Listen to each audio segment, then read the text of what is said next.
Hello people out in internet land, this is Keith Tanner from Flyin Miata. Today I'm going to be talking about Miata chassis rigidity and what affects it, what you might want to do about it, why you might want to do it. It's been a big deal for Miata owners since the start because the Miata, being a convertible, has some fundamental challenges to deal with in terms of chassis rigidity. And while it has been getting better over the years, our standards have been going up as well, so it's still a thing we're concerned about and still a thing we want to talk about.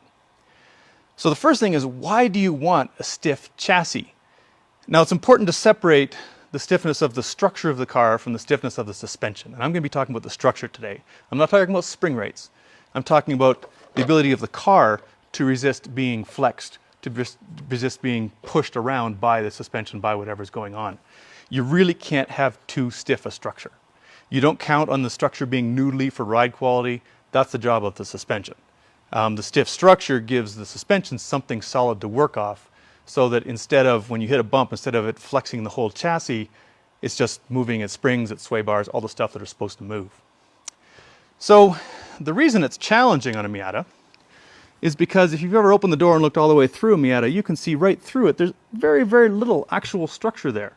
A normal sedan has the advantage of a roof, and that does what we call closing the box. And basically, if you've ever taken you can try this with a cardboard box at home, kids. Take a box and you open up both sides so it's just a wobbly parallelogram. It'll fall all over the place.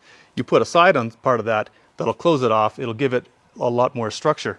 And so that structure on hardtop cars, not the Miata's removable hardtop, but actual coupes and that sort of thing, goes a long way towards stiffening the middle of that car. On the Miata, the main structure down the middle comes from the transmission tunnel down there. I'll show it to you on the big Cindy here. So this tunnel down here actually is a significant part of the structure of the car. The way that the car gets loaded up is mostly twist. Basically, you've got one piece of car here, one piece of car here, and they're attached together by that bit in the middle. When you hit a bump on the corner, it will try to twist the whole car torsionally. So it's torsional rigidity is what we're looking for here. And so you've got a firewall right here, you've got a bulkhead back here, and it's the junction between the two of them that you're going to find the most of the flex. Those bulkheads and those firewalls are quite stiff themselves where they are, but of course there's a bunch of stuff in front of it, there's some stuff behind this one, and that's what we're looking to try to stiffen up, is to keep those two bulkheads from moving around relative to each other and keep the stuff in front of them and behind them from moving as well. So, where do you start? Oh, okay, so before we get to that, fooled you. Before we get to where you start, there's some twisting loads come in from the engine torquing over under power. There's loads, of course, when you hit both front wheels on a bump, which will try to fold the car this way, but it's obviously quite a bit stronger that way than it's going to be in twist. And you've also got cornering loads, which is the side loads, basically the wheels of the car pushing against its suspension pickup points as it goes around a corner and brakes and accelerates. One thing that Mazda did that was very cool with the Miata, and it's done it ever since the beginning, is the addition of a power plant frame, which you can't see in this model. But basically the entire drivetrain of a Miata is one piece. The engine is attached to the transmission, obviously, and the transmission is attached to the rear differential by a girder called a power plant frame. And that allows when the power plant frame is attached to the differential, and that goes out to the wheels, etc. The end result of this is that the power plant, the entire drivetrain, is separated from the chassis. So that twist of the engine under load is not it's not being fed into the structure of the car, it's being fed into that girder, into the power plant frame, and that's also keeping the rear of the transmission from falling down. It takes a bunch of loads out of the chassis, so it's a very nice piece of engineering. Also makes it easier to build, which keeps the price down, so hey, bonus for that. So that is something to keep in mind if you are doing a major engine swap that involves removing the power plant frame, is you are feeding a bunch more loads, especially into the front of the car, that weren't there originally. And so you may have to take that into account when you're working on your chassis. So first thing about the chassis is it's made up of a bunch of small pieces of steel, and this applies to all Miatas. This is not just NAs, even though I have NAs here for examples. NAs, NBs, NCs, NDs, they're all the same. They're made up of a bunch of disparate pieces of steel that are welded together with spot welds. Now those spot welds are basically like rivets. And if you ever put rivets in, a bunch of rivets into something, you know it's a pain in the butt. It takes a while. So there's a limited number of spot welds in the car. And each of those spot welds is a place where it can flex a little bit, and as things get older, they start to flex more and more. So one of the first things you can do to increase rigidity in the car without adding any weight is to seam weld the car. And that's basically add a bunch more spot welds or actually go along the edge of a seam and run a bead along there. And we have some diagrams on our website on how to seam weld an NA and NB, and you can take those and extrapolate to later cars as well. And that's a great way to improve the stiffness of a car without adding any weight, but it's very high effort. So you'll see it a lot in dedicated race cars. You'll see it in rally cars when they're running production chassis, production shells. They'll do that. They'll seam weld the chassis. So if you're looking for maximum stiffness improvement per pound, that is a good way to go. If you're looking for maximum stiffness improvement per effort, not so good. So let's go back to our biggest problem with structural rigidity, and that's that torsional stiffness of this hollow section through the middle of the car. The transmission tunnel, which is not very well modeled here, but it's here a little bit, is hollow. There's nothing crossing over. And this is an early car, obviously. Appears to be a 1.6. This is an open box. It's basically a piece of steel that goes like this, goes up and over, and then across again. So one of the easiest things you can do is close that box by adding some braces across the middle. Mazda started doing that in 2001. Flyin Miata started doing it, I think actually possibly a little bit earlier. I have to double check the dates, but that's what our butterfly brace has done for years, has been close this box. And all Miatas pretty much since 2001 have had at least some bracing there, some of them more than others, but even the ND has a very small little center brace that is used to close off that box. So there's a lot of benefit to be gained from closing that, because that allows the front and the rear to be attached together better so that there's less twist in the chassis. You also have, up at the front of the car, let's see if, do we have enough model in here? Not really. Might have to show you on the real one here. But in the front of the car, there's two arms that come forward that basically support the suspension, that support everything that's in front of that front firewall. And that is, we'll call them the frame horns, for lack of a better term. They're not really connected together because someone put an engine in there. And those take a lot of vertical load from the suspension moving up and down, and they can twist as well. Mazda added a crossbar across the front. It looks like a bumper bar. A lot of drifters like to take that off because, I mean, it's a style thing in a lot of ways, but that front bar is actually very important for chassis stiffness. When we were first doing the ND V8 conversions around here, we were talking to one of Mazda's chassis engineers, and he was very concerned about how much surgery we had done to that crossbar underneath there. So if you are looking for a stiff chassis, try to keep that in there. It sees a lot of up and down twist as these wheels are going up and down. Their loads are being fed into the subframe, which is attached here, and so it's trying to go up and twist itself relative across the front, so a nice square bar across the front there goes a long way to keeping that stiff. And that's where a shock tower brace that you've often seen, very, very important for strut-based cars, but even the Miata's double wishbone suspension does put vertical loads into this part of the chassis, so a shock tower brace will help quite a bit, which again is why it's been available on Miatas since 2001. Not on every one, but on the higher end, basically, the more performance-oriented ones. Do we have any questions yet? I'm not sure who's watching questions. Nope, okay. No questions yet. Now there's one other thing. We've been looking so far at since I talked about the front shock tower brace, there is a fashion to put a rear shock tower brace across here. It's kind of pointless because there's a huge subframe, or huge firewall, vertical bulkhead right there. There's the actual length of the frame rail, if you want, behind that is very short. There's a lot of structure right here. So trying to put a bar across from one side or the other, I think that's people extrapolating from hatchbacks with strut suspension that have very noodly back ends back there. The Miata is very stiff and very strong right here, so mostly a shock tower bar in the trunk is just there to pop your trunk and show your friends you have a stock tower bar in your trunk. So don't waste your money. You will notice we don't offer one of those. There's a reason. So that's looking at the fundamental chassis. That's where things like the old frog arms aren't available anymore. The Paco Motorsports strong arms, they are underneath the fenders here to reinforce this poor, overstressed piece of front frame rail. That's also where, when you do seam welding, there's a lot of attention in this area. The purpose of the door bushings that are so popular is to try to make the door itself a little more structural, because this is another area where you see a lot of benefit from seam welding, is the door opening. And by putting in a door bushing, you can make this door into hopefully a slightly structural part of the car. And we did measure about a 3% improvement in torsional rigidity with door bushings with that, so that's worthwhile. So I'm going to take you on a tour of a car that's got a number of these braces. We'll talk about which ones, where they came from, what their purpose is. This is an NA, of course, because they are the noodliest of all Miatas. But even on NDs, this is still an important thing. If you look around an ND, you'll see a lot of these same braces, either from the factory or a lot of the same stuff has been paid attention to. So this can be extrapolated to all of them. The NA was built very early in the CAD days. They were very proud of how many points they had in the chassis model. It was tens of thousands. But every generation has been stiffer. And you'll notice every time a manufacturer is talking about a new car, they always talk about how much stiffer it is than the previous, because, like I said, you cannot get too stiff. So let's do a quick run around here. We'll start at the back because we're at the back. Mazda, very early in the Miata's production, added some braces to the car. This is a 2005, I think it is. It's missing one of its factory braces. 95? Okay. It's missing one of its factory braces, but does have our Cannon brace. Racing Beat makes one like this as well. And this is here to basically keep the suspension from torquing the subframe around. Because as I said, we have cornering loads going through here. And you can see these horns are just hanging out here in space.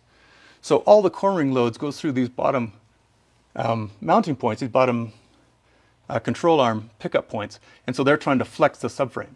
So Mazda fairly early added some braces that went along here and braced across sideways. But the aftermarket also came up with the Cannon brace and the Racing Beat equivalent, which keeps this from rotating this way. There was an old Techno Sports had their track bar. There's been a few things to play around with this. I'm sure the Japanese market has quite a few, but this is not looking for chassis rigidity of the whole chassis, but it's trying to stiffen up the subframe itself. We move a little bit forward. Here's this power plant frame I was talking about. That's the big girder that runs front to back. And it's interesting because it's very stiff in bend, but quite soft in twist. And that allows the engine to rotate without putting a lot of torque on what's going on back here. But it also keeps it very stiff vertically. That also locates the nose of the differential very, very well, because it's constantly trying to go up under power. And so it's got this nice big long arm to lean onto. So you're not trying to feed those loads into the chassis, it's going straight to the engine. And this is almost like a separate car underneath. So here we see an older model butterfly brace, and this is an example of closing the box in the transmission tunnel. There's a number of different ways you can do this. Mazda did some small braces that went across, a couple of plates. They had more crash safety requirements to go with. Their stuff is designed to crumple very well. This is the part of the car we don't really want to crumple, so we're okay with it being stiff. But every Miata has had something down here since 2001 or so. And this, of course, is ours. The second generation one, we're switching manufacturers right now. If you're wondering today why they're not on the web store, we're working on that. We move forward a little bit more. This was the first brace that Mazda added to the car fairly early on, 92, 93, something like that. They added this little cross brace in here, and that's to close the biggest part of the transmission tunnel. Braking loads get pushed in here as well. When you're braking, these 2 points are being pushed inwards, and so this resists them. It also keeps the whole thing from twisting. So this is a very effective little brace. And like I said, Mazda started adding that in the early 90s, fairly shortly after the car was introduced. There is an enthusiasm for tubular subframes. Keep in mind that tubular subframes are not necessarily stiffer than factory. I strongly recommend that you maintain a brace like this one, if at all possible, if you can package that around your transmission. If you're owning a tubular subframe, get one across here. I've seen them fail in this area because they flex under braking. And that's about all we're going to see at the front, but you can see that all of these braces we're talking about here are all about closing boxes. They're all about parts that are just suspended with no real support, and what we're trying to do is join them together so that they have something to push against or push against each other and make the entire thing into a closed box and make it stiffer. So Travis, I'm going to lower this down. You might want to get out from underneath the lift arms. Whoops.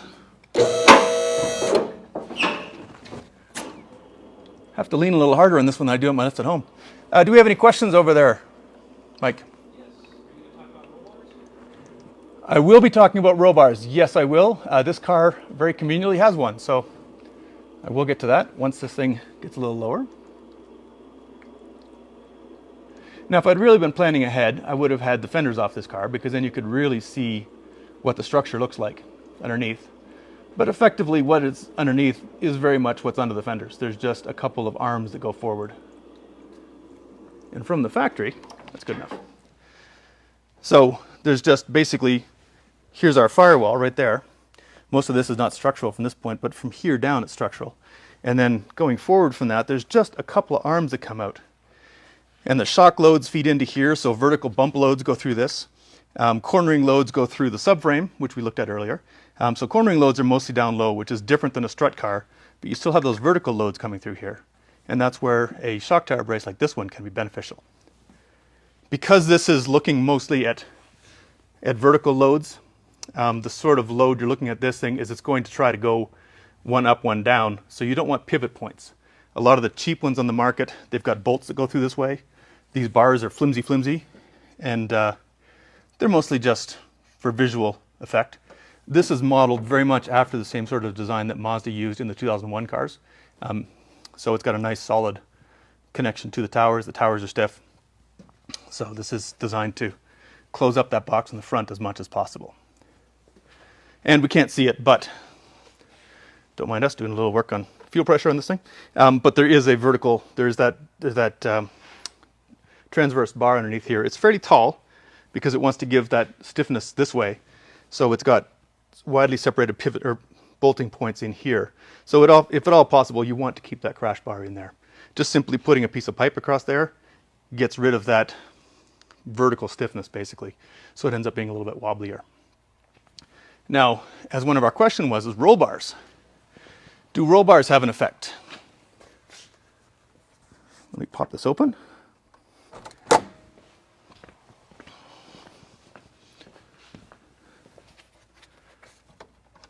Blink.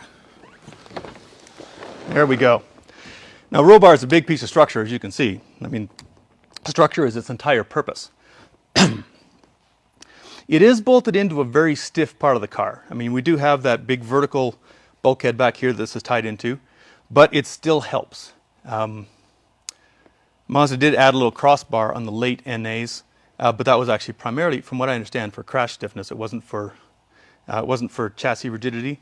Probably didn't hurt, but bolting one of these in will help chassis rigidity. Not enormously, because it's a strong part of the car, but it does have an effect. It will make the rear less likely to twist under load. It ties the mounting points for the subframe into the bulkhead a little more solidly. Think of it like a set of strong arms for the rear of the car. So beneficial, but really your main reason for doing one of these is structural when you're upside down. That's a very important thing for these to do.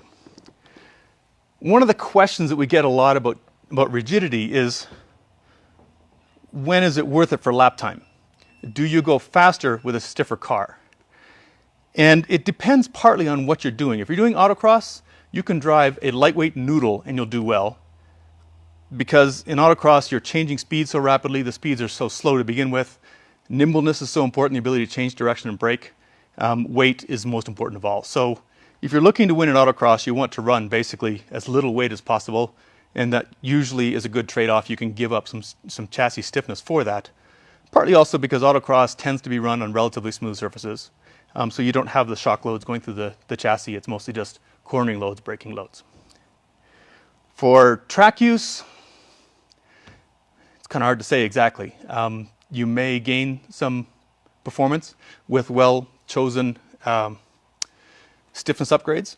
You don't want to add a bunch of weight in the car, but if you are going to add weight, like a roll bar, like a full cage, you want to add it well, so that you can use that safety structure as also vehicle structure. In my own Targa Miata, when I built it for competition, there was no rule against tying the roll bar into the whatever you call this thing. It's a windshield, isn't it? Into the windshield frame. It's not allowed in a lot of classes, but it was allowed in mine, so I did that. I tied it in here, and that made this far stiffer and closed the box much better than simply having it going down and attaching to the floor. So a big part of that is what you're allowed to do. Same with the front. Sometimes you can run them forward to the upper shock mounts, sometimes you can't. Read the rule book. But more importantly, for street cars, you won't necessarily notice the extra weight of of bracing, but you will notice what it does for the ride quality. Because street cars see such a range of road surfaces, because they're more likely to be dealing with bumps and surprise bumps than track cars and especially autocross cars, they benefit very much from having a stiff chassis because that allows the suspension to work properly. You can run a little more spring rate without noodling the chassis all over the place. And also the shocks that do come through, instead of going through a big undamped spring, they go through the dampers, the stuff that's actually designed to take those loads. So I'm going to run back to my stand over here. Do we have more questions, Mike? Yeah, if you had to put an order on what items are the most good from best down to least effective, where would you start? Okay, so the question is, what's the order of operations, basically? What is the list from most effective to least effective? And this is hard to generalize because partly it comes down to how you're going to use the car, partly depends on what generation you're dealing with. But I would put the most emphasis on the stuff between the bulkheads, the stuff between here and here, which means things like butterfly braces, door bars if you're willing to put a big bar beside the passengers. Roll bars are quite useful. They keep the pavement off your head, so that's always nice. But I would concentrate on here. That is probably where you'll see the biggest effect. In terms of bang for the buck, a shock tower brace I find to be quite effective, a good shock tower brace. You can feel it through the steering, interestingly. I was surprised about that the first time I installed one, but that's a good place to put things. And of course, if your car doesn't have the various subframe braces, definitely throw those on. This car is missing one of its subframe braces. We found out when we put it up here for this thing. It's missing the rear subframe brace. We'll have to put that back on. On the higher power cars, you can usually spot those are missing fairly easily when driving the car. This one being a lower power car, it's not as obvious, but I'll bet it would be more comfortable on the highway with it. The biggest bang for the buck out there for chassis stiffness, even if it's just perceived, seems to be door bushings. People love door bushings. They're by far the most reviewed product we sell. Not 100% positive. Some people don't think they make as much of a difference as they should, but they're inexpensive. They don't have any downsides. They're easy to install. So in terms of bang for the buck, they're very good. The vast majority of customers are very happy with how it feels, even if it's just the sound the door makes when it slams. It sounds much more solid. So that's a good place to start because that's where a lot of people already start. Okay. One of the questions is, does a hardtop improve chassis rigidity?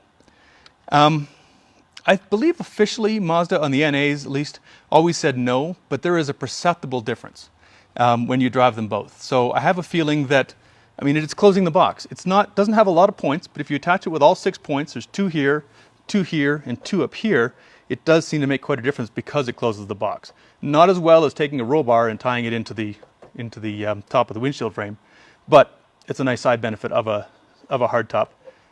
It's hard to say if that happens with the RF, for example. That's not a very structural top. It's only got one little bracket in the top and then 2 little pins on the sides. Power hardtop cars, the NCs, again, I doubt it makes a huge difference. Interestingly, they're quite a bit stronger back here. The NC power hardtop car has a lot more metal back here. You can feel it when you're trying to roll fenders. And I think that's probably because of the structure required to put that roof up and down and possibly what's being loaded through the car. I don't know about the ND, but it was designed as a power hardtop from the start, whereas I'm not so sure the NC was. Okay, one of the questions is, will anti-roll bars, anti-sway bars, help firmness? And this is a fairly common thing. Sway bars they're part of the active part of the suspension. They're the parts that are moving around, that are supposed to be moving around in response to suspension movement. Things like your control arms, your springs, your shocks, and your sway bars. So they don't add chassis stiffness themselves. They'll add to roll stiffness. And they are relying on a stiff chassis to work properly.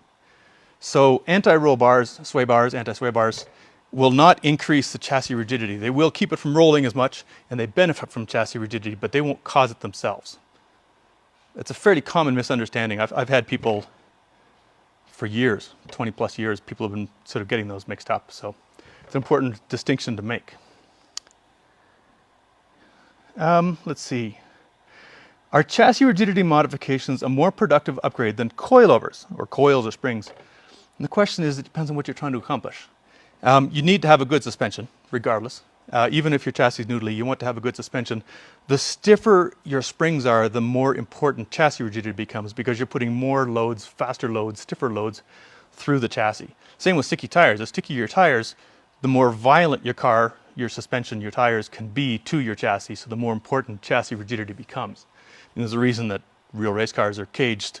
It makes them much stiffer as well as safer. But they definitely benefit from that when you're putting those big loads through and you're running enormous spring rates. You definitely want to have as much rigidity as possible because a 1,000-pound spring will put a much bigger load into the chassis than a stock 150-pound spring will. Okay, what is the stiffest Miata? I mean, guess probably a brand new 2022. Partly because they do loosen up a little bit with age, but also because Mazda had access to the most powerful CAD, finite element analysis when they were building that chassis, so it should be the stiffest. One thing to be aware of is that suspension bushings aren't really part of chassis stiffness, but they have a big effect on how stiff the chassis feels. If you have worn out suspension bushings that are letting the control arms wobble all over the place, when you hit a bump, you'll feel everything just kind of moving relative to each other. It'll feel like chassis floppiness. So if you have a Miata that's got more than, say, 100,000 miles on it, 160,000 kilometers, it's certainly a good idea to look at changing out those bushings, especially if the car is just feeling loose, because that's where a lot of it comes from hitting a bump, and those control arms just kind of going whoa, whoa, whoa, whoa, inside their bushings. On NAs and NBs, I'm quite familiar with what that feels like. It's got a sort of a hollow feel to it. I'm not as familiar with it on some of the later cars because I haven't had a chance to drive as many of those that are worn out, but I would certainly expect that to be there as well. So that's an important. There's one NA I work with that the owner put on shock tower brace, put on frame rails, put on a cannon brace. That's the thing. The car still felt very, very loose, and it was all came back to the bushings. It had a set of old, tired bushings, and because everything else was moving around, you couldn't tell the chassis was stiff because it was just so much flop in the suspension. Do we have any more over there right now?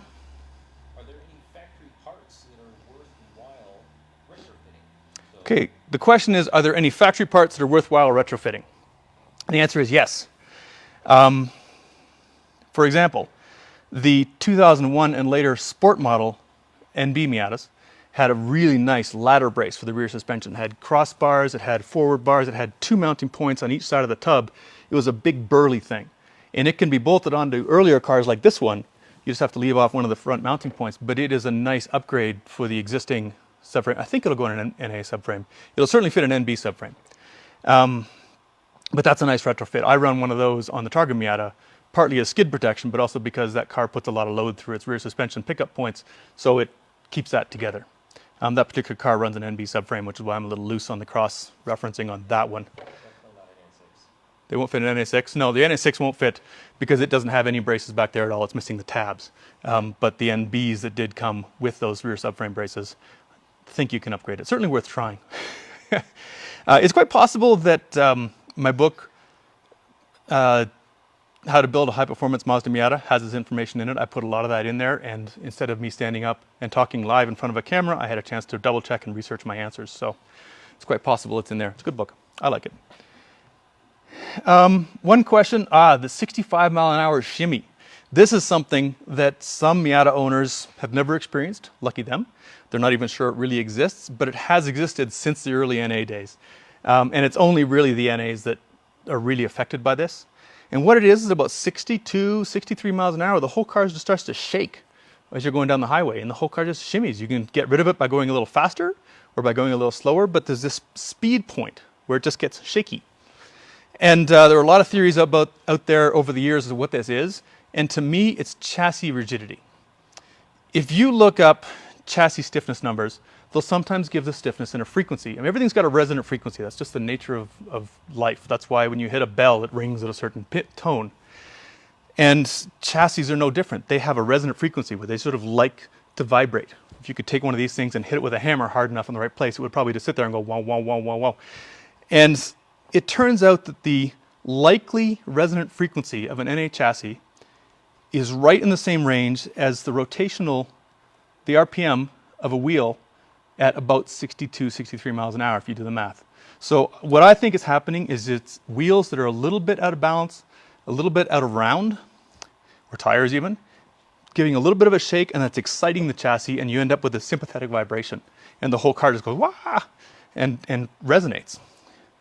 The solution for it is, one, get rid of the exciting frequency. Not always possible, sometimes it doesn't need very much.